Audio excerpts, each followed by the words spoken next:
أشهد أن لا إله إلا الله وحده لا شريك له وأشهد أن محمدا عبده ورسوله أما بعد فأعوذ بالله من الشيطان الرجيم بسم الله الرحمن الرحيم الحمد لله رب العالمين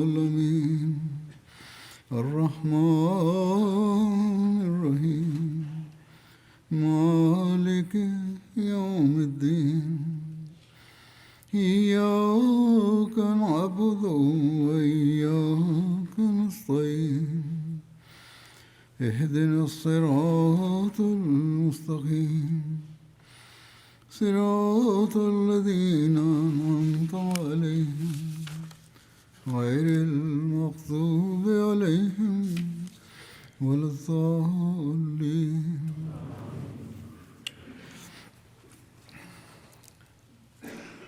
حضرت صلی اللہ علیہ وسلم کے فتح مکہ کے بعد مدینہ واپس آنے کے بعد بھی بعض مہمات پیش آئیں علیہ وسلم کو، جن کا میں ذکر کروں گا. ایک ذکر ہے سریہ قیس بن سعد بن عبادہ کا. یہ صدا کی طرف سن 8 ہجری میں ہوا.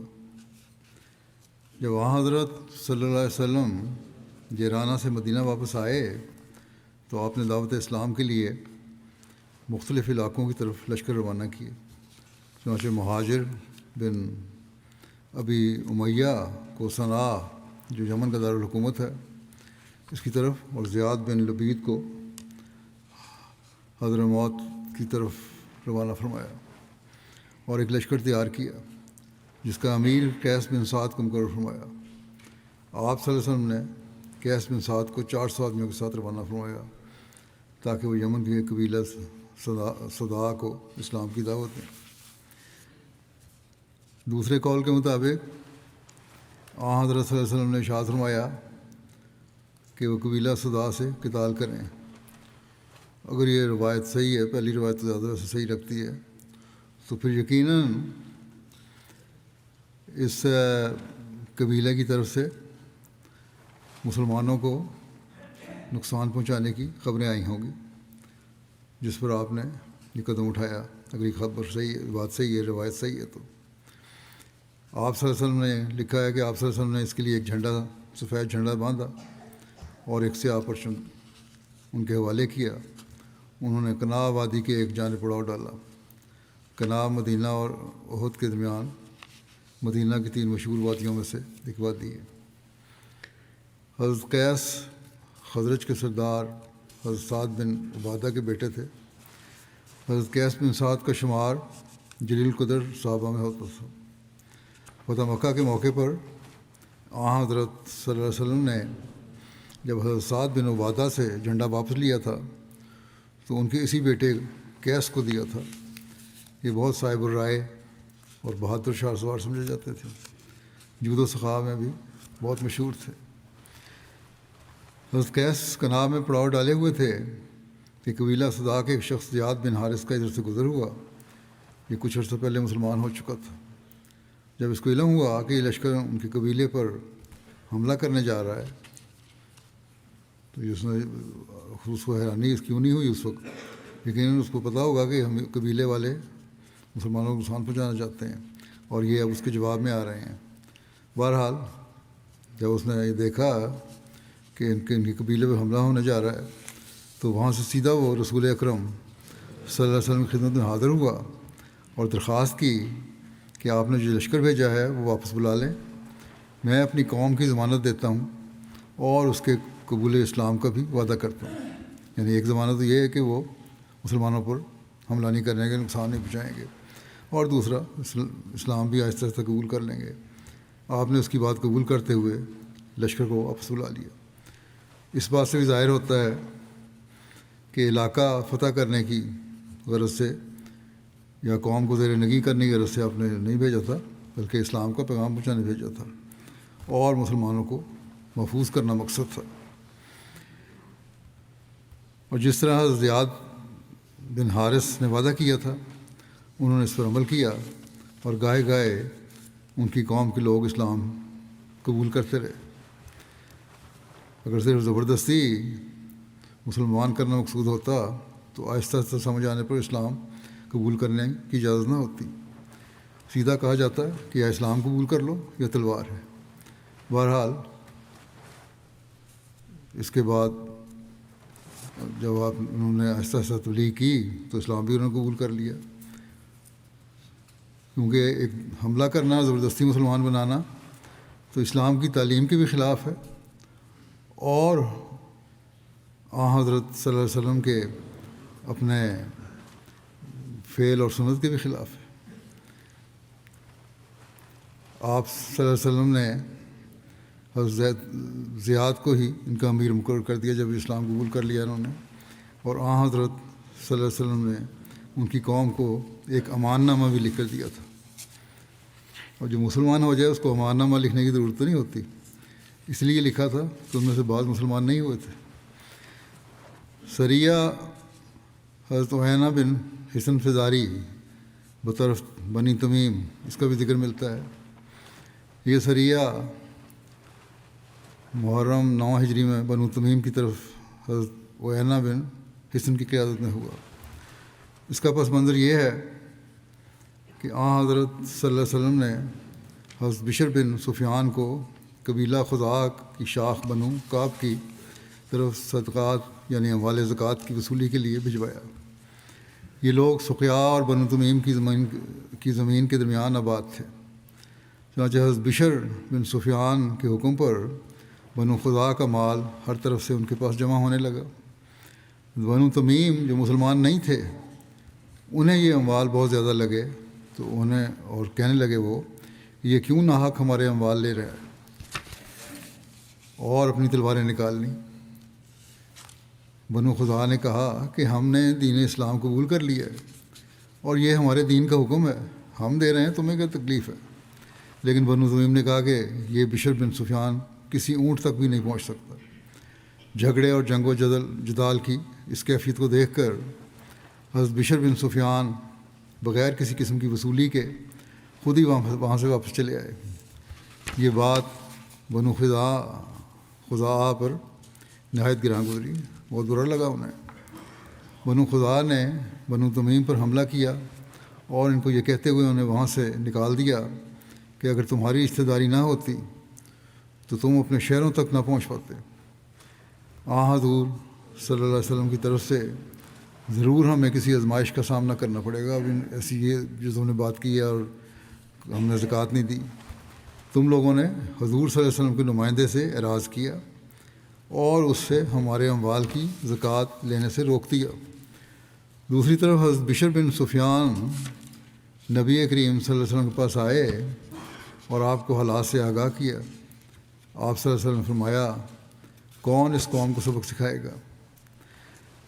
سب سے پہلے حضرت عیینہ بن حصن نے لبیک کہا۔ حضرت صلی اللہ علیہ وسلم نے حضرت عیینہ بن حصن کو 50 عرب شاہ سواروں کے ہمراہ بنو تمیم کی طرف روانہ فرمایا، جن میں مہاجرین اور انصار میں سے کوئی بھی نہیں تھا۔ عیینہ اپنے ساتھیوں کے ساتھ روانہ ہوئے۔ وہ رات کو چلتے اور صبح کو چھپ جاتے، حتیٰ کہ وہ صحرا میں پہنچ گئے جہاں بنو تمیم فروکش تھے اور اپنے مویشی چرا رہے تھے۔ جب بنو تمیم نے اس لشکر کو دیکھا تو وہ سب کچھ چھوڑ کر وہاں سے بھاگ گئے۔ ان کے 11 مرد، 11 عورتیں اور 30 بچے قید ہوئے، جنہیں وہ مدینہ لے آئے اور نبی کریم صلی اللہ علیہ وسلم کے حکم مطابق حضرت رملہ بنت حارث کے گھر ٹھہرا دیا گیا۔ بعد میں بنو تمیم کے 80 یا 90 سرکردہ افراد پر مشتمل ایک وفد حضرت صلی اللہ علیہ وسلم کی خدمت میں حاضر ہوا۔ اس وفد میں ان کے قبیلے کے قادر الکلام شعراء اور خطیب بھی شامل تھے۔ بس یہ سب مسجد میں اس وقت آئے جب لوگ نماز ظہر کے لیے رسول اللہ صلی اللہ علیہ وسلم کا انتظار کر رہے تھے۔ وفد کے لوگوں نے سمجھا کہ شاید آپ صلی اللہ علیہ وسلم نے دیر کر دی ہے، تو ان میں سے کچھ لوگ حضرت صلی اللہ علیہ وسلم کے حجرے کے قریب جا کر اونچی آواز میں پکار کر کہنے لگے کہ اے محمد صلی اللہ علیہ وسلم ہماری طرف باہر آئیے۔ آپ صلی اللہ علیہ وسلم باہر تشریف لائے تو یہ لوگ رسول اللہ صلی اللہ علیہ وسلم سے گفتگو کرنے لگے۔ پھر رسول اللہ صلی اللہ علیہ وسلم نے ظہر کی نماز پڑھائی اور نماز پڑھ کر مسجد کے صحن میں بیٹھ گئے۔ وفد کے امیر نے کہا کہ ہم اشعار اور خطاب میں آپ سے مفاخرت چاہتے ہیں، یعنی تقریر اور شعر میں ہم سے مقابلہ کر لیں کہ کس قوم کا خطیب اور شاعر بلند پائے کا ہے۔ ہمیں فخر ہے، ہمارے خطیب بھی اچھے ہیں، ہمارے شاعر بھی اچھے ہیں۔ آپ نے فرمایا کہ شعر و بیان میں مفاخرت میری بے عزت کا مقصد نہیں ہے۔ میں اس لیے نہیں آیا کہ اپنے شعر اور بیان اور تقریر کو پیش کروں فخر سے، میرا مقصد تو اللہ تعالیٰ کی طرف لانا ہے۔ لیکن تمہاری آمد کی یہی غرض ہے تو اپنے فن کا مظاہرہ کرو، اگر تم چاہتے ہو تو پھر ٹھیک ہے، کر لو، ہم اس کا جواب دے دیں گے۔ وفد والوں نے اپنے خطیب عطارد بن حاجب کو آگے کیا، اس نے تقریر کی۔ رسول اللہ صلی اللہ علیہ وسلم نے حضرت ثابت بن قیس بن شماس کو جواب دینے کا کہا۔ انہوں نے اس کے جواب میں زبردست تقریر کی جو اس کی تقریر پر غالب آ گئی، اس دشمن کی۔ حسان بن ثابت اس وقت مجلس میں موجود نہیں تھے۔ حضرت صلی اللہ علیہ وسلم نے ان کو بلوایا۔ اس کے بعد وفد کے شاعر زبرقان بن بدر نے اپنے اشعار پیش کیے، وہ حضرت پیش کیے۔ پھر حضرت صلی اللہ علیہ وسلم نے حسان سے فرمایا کہ وہ اس کے مقابل پر اپنا کلام سنائیں۔ حضرت حسان نے اس کا برجستہ جواب دیا۔ جب حضرت حسان فارغ ہوئے تو وفد کے لوگ آپس میں اکٹھے بیٹھے تو اقرا بن حابس جو اس وفد کے ساتھ آئے تھے، انہوں نے اپنے ساتھیوں کے سامنے بے ساختہ تبصرہ کیا کہ ان کا خطیب ہمارے خطیب سے بڑھ کر ہے اور ان کا شاعر ہمارے شاعر سے کہیں زیادہ بلند پائے کا ہے، یہ ہم سے بہت آگے ہیں۔ پھر جب لوگ فارغ ہو گئے تو انہوں نے اسلام قبول کر لیا۔ بعض روایات کے مطابق حضرت اقرا بن حابس کچھ عرصہ پہلے اسلام لا چکے تھے اور اب وہ وفد کے ساتھ دوبارہ حاضر خدمت ہوئے تھے۔ حضرت صلی اللہ علیہ وسلم نے بنو تمیم کے اسلام قبول کر لینے کے بعد ان کے قیدی واپس لوٹا دیے اور سب کو انعام و اکرام سے بھی نوازا۔ ایک روایت کے مطابق وفد میں شامل ہر شخص کو 500 درہم عطا فرمائے۔ اس وفد میں شامل عطارد بن حاجب نے، جس کا ذکر پہلے گزر چکا ہے، اسلام قبول کرنے کے بعد حضرت صلی اللہ علیہ وسلم کی خدمت میں ایک چادر ہدیہ کے طور پر پیش کی۔ یہ چادر اسے کسریٰ نے دی تھی۔ کہا جاتا ہے کہ یہ چادر بہت اعلیٰ قسم کی ریشمی چادر تھی جس پر سونے کا کام کیا گیا تھا۔ صحابہ نے چادر کی نفاست اور ملائمت دیکھی تو وہ بہت متاثر ہوئے اور اس کو اپنے ہاتھوں سے چھو کر دیکھنے لگے۔ صحابہ کے انداز دیکھ کر آپ صلی اللہ علیہ وسلم فرمایا کہ تم اس چادر پہ اتنے حیران ہو رہے ہو؟ جنت میں 7 کی چادریں ان سے بہت زیادہ نرم اور بہت زیادہ اچھی ہیں۔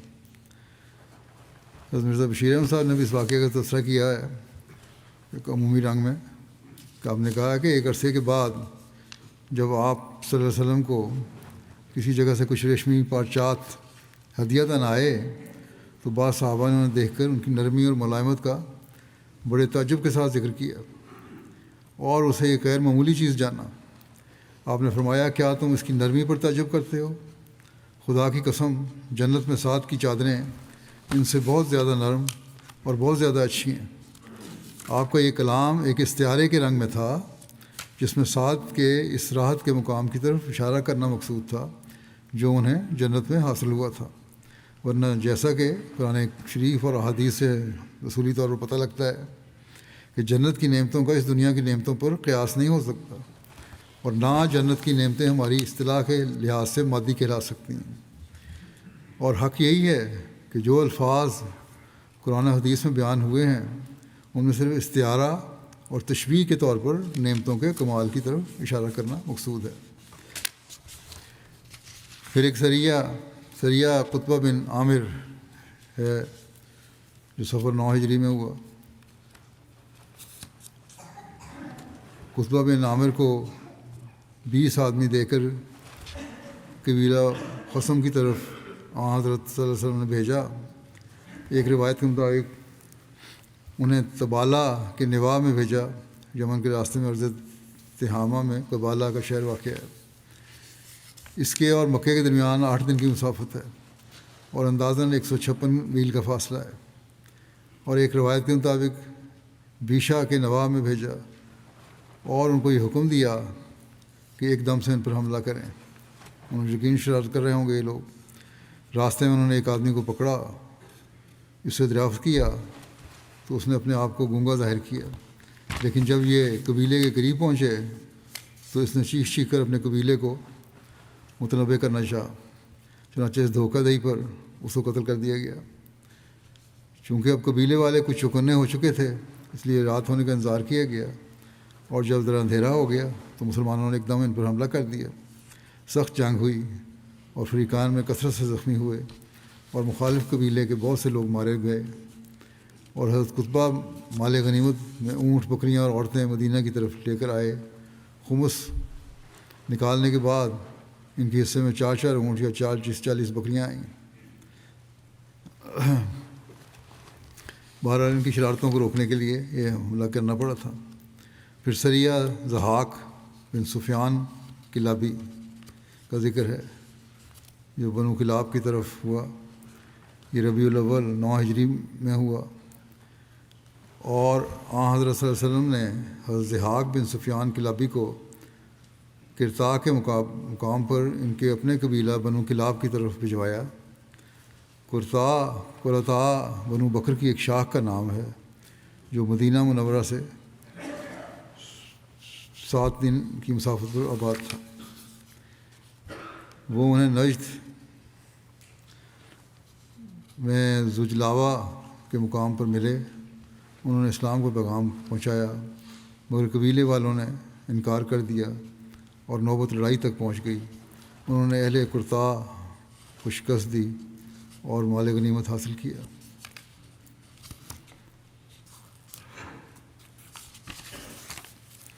اس سریہ کا ایک ایمان افروز واقعہ یہ بھی ہے کہ سلمہ بن قرط ایک کافر تھا جو مخالفین کے سرگروں میں شامل تھا۔ البتہ اس کا بیٹا اسید بن سلمہ جو کہ مسلمان ہو چکا تھا، وہ مسلمانوں کی طرف سے اس لشکر میں شامل تھا۔ جب دشمن مسلمانوں کے حملے کی تاب نہ لاتے ہوئے بھاگا تو ان میں حضرت اسید کا والد سلمہ بھی تھا۔ اسید نے اپنے والد کا تعاقب کیا تو وہ جان بچانے کے لیے اپنے گھوڑے سمیت پانی میں کود گیا۔ یہ بھی اس کے پیچھے گئے اور والد کو دوبارہ اسلام کی دعوت دی کہ کسی نہ کسی طرح میرا باپ دوزخ سے بچ جائے، لیکن باپ نے جواب میں بیٹے کو برا بھلا کہنا شروع کر دیا۔ بیٹے نے جب دیکھا کہ یہ اپنی سرکشی اور باغیانہ رویے پر قائم ہے تو والد کے گھوڑے کی کونچیں کاٹ ڈالیں اور ایک دوسرے شخص نے آ کر اس کو قتل کر دیا۔ البتہ ایک دوسری روایت بھی ہے، اس کے مطابق جب اسید نے مدینہ آ کر اسلام قبول کر لیا تو ان کے بوڑھے باپ نے انہیں ایک خط لکھا جس میں کچھ اشعار تھے، جس میں اپنے بڑھاپے کی عمر میں اپنے بیٹے کی نافرمانی کا شکوہ کیا اور بیٹے کو اسلام قبول کرنے پر طعن بھی کیا، اور لکھا کہ وہ کیا باتیں ہیں کہ جس کی وجہ سے تم نے اپنے بوڑھے باپ کو چھوڑ دیا اور اسلام قبول کر لیا۔